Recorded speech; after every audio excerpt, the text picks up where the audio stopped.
It's time for News and Brews.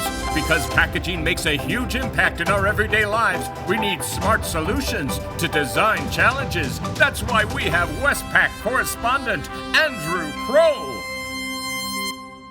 Ladies and gentlemen, from Reshape Automation, please welcome Juan Aparicio. Yes, Juan here with me this morning. And I also want to welcome all of you all that are coming in. The registration line is packed. People are filling in. Don't forget, you guys can watch these interviews live. You guys can participate in these interviews. Come take a seat. Come hang out with us. But right now, I'm so excited to get to speak to my friend Juan. Juan, how are you today? I'm doing fantastic. Thank you so much for having me here. It's a pleasure to start the day with you. Yes, man. So let's get into it. What was your manufacturing journey like? What have you done in this industry, and what brought you to the point that you're here today? So I started to fall in love with manufacturing around 15 years ago. I work at a relatively small company, only 300,000 people worldwide, 170-year-old startup called Siemens. And over there, I kind of fall in love into manufacturing, into automation, and the potential to it, right? Because as much as we talk about automation and robotics, and it has been around since more than 50 years, but really we are starting to see now the impact of robotics and automation into the manufacturing world.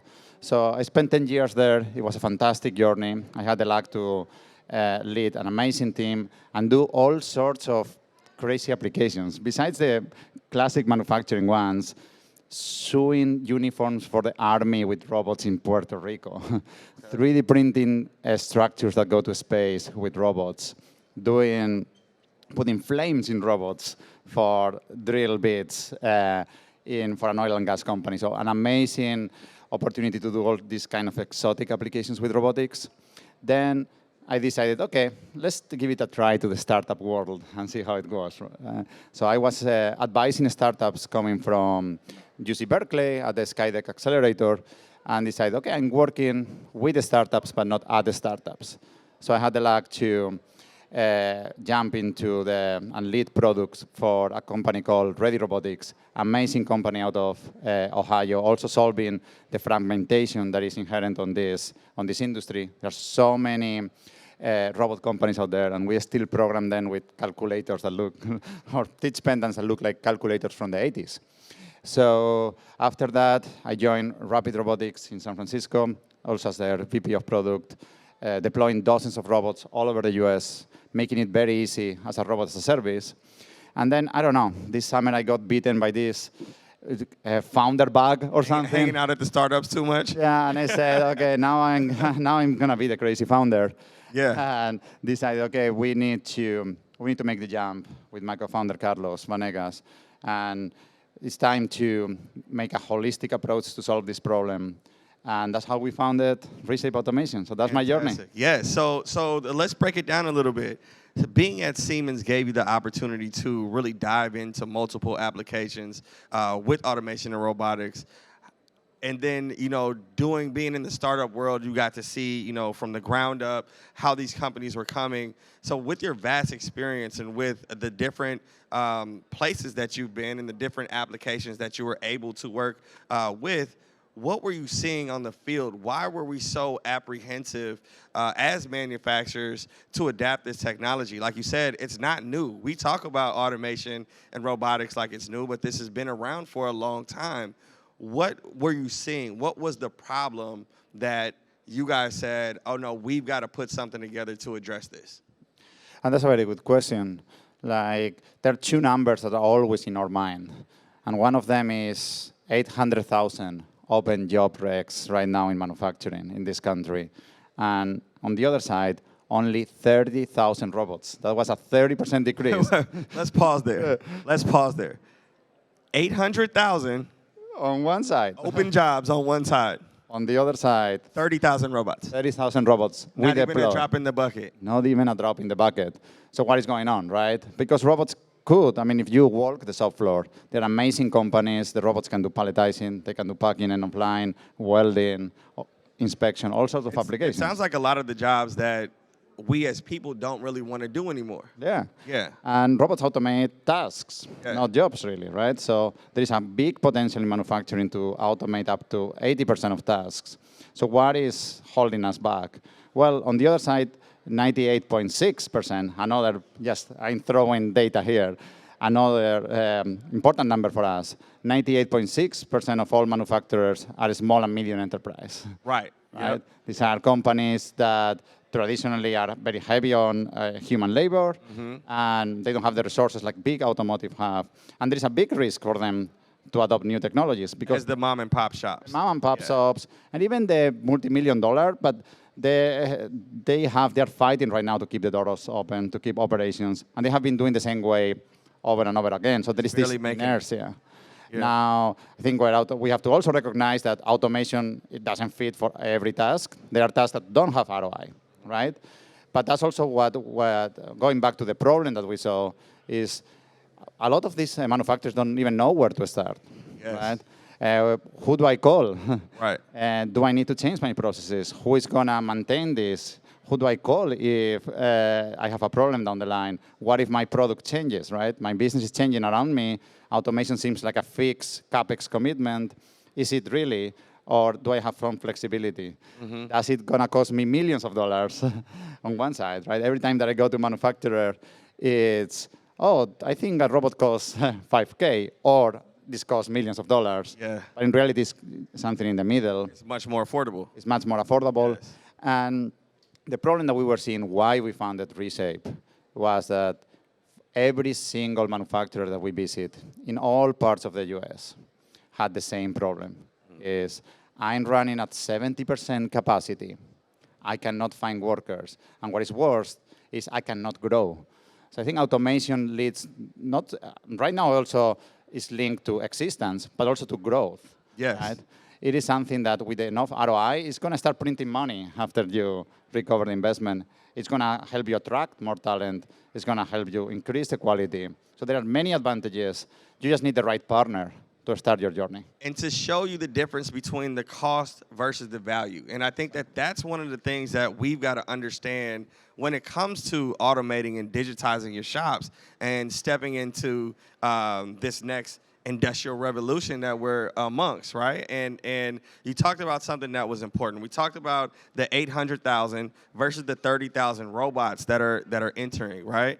And I'm big on workforce. You know, we know each other, and I'm big on, you know, the youth getting into our field, and these younger people who I call screenagers gravitate towards technology, and they want to work in jobs that the backbreaking labor, a machine is doing it. You know, they don't want to do that. It's hard to even get kids outside of the house these days, right? They don't want to sweat. So what are we doing, or how is Reshape helping change the cost versus value perception for manufacturers? Yes. First of all, we don't start just at making robots more intelligent, right? That's something that is extremely interesting. Lots of companies doing that. Robots are getting more and more capable every day. But we have to recognize that it all starts with people. We have to give them peace of mind. We have to make sure that they understand the pros and cons of adopting the technology. So it all starts with the discovery side of things, right?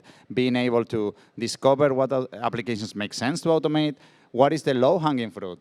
And what you will see is that there are not only low-hanging fruits, but there are fruits that are already in the floor. Like, you just have to kick them. Yeah. So Put them in your basket. don't start with the most complicated. Every manufacturer has application that they really wish that they can automate, but it's usually very hard.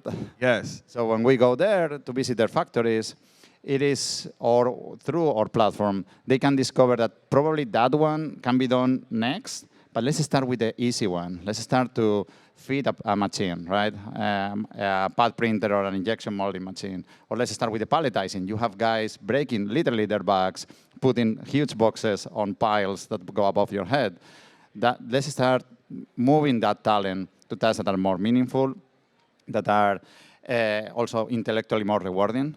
Because in all my career in manufacturing and robotics, I haven't never seen a pink slip of paper, like Or a robot. or yeah, there is never, because a robot comes, they never was a person was left out of jobs. Yeah. Because that's also very important, highlighting that, going back to Yes. the labor side of things, robots automate tasks. Yes. So now you can repurpose an operator and train them and make them succeed in other operations that they are screaming for. 100%.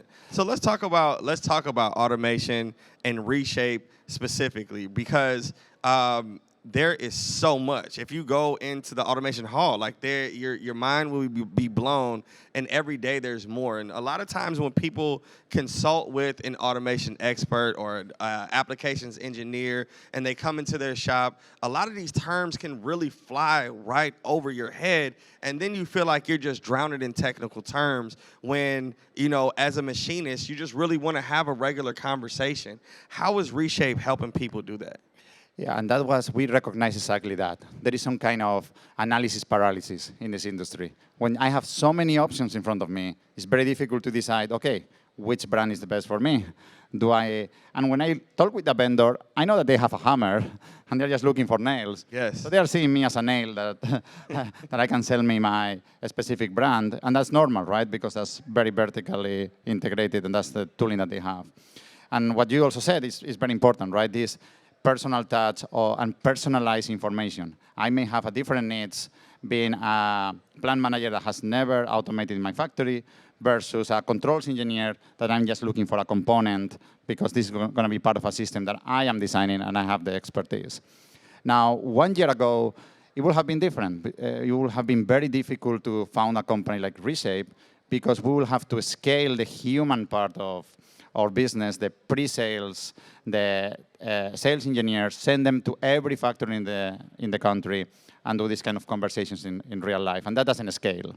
Mm-hmm. So now there is an amazing technology that is helping us in our day-to-day business, and it's generative AI. Yes. So we are able to train with all the knowledge on the internet and books and our personal knowledge, infuse that into assistants that are 24/7 available and that can be custom to your specific needs. So if you want to start with conversations like, I am tired of moving things around, we are going to help you find, for example, an autonomous mobile robot that works for your application. But if you want to know, I need to put a robot on a fridge, and it's very cold in there, not all the robots work there, can you find me the right model? We are also going to be able to provide you with the right information.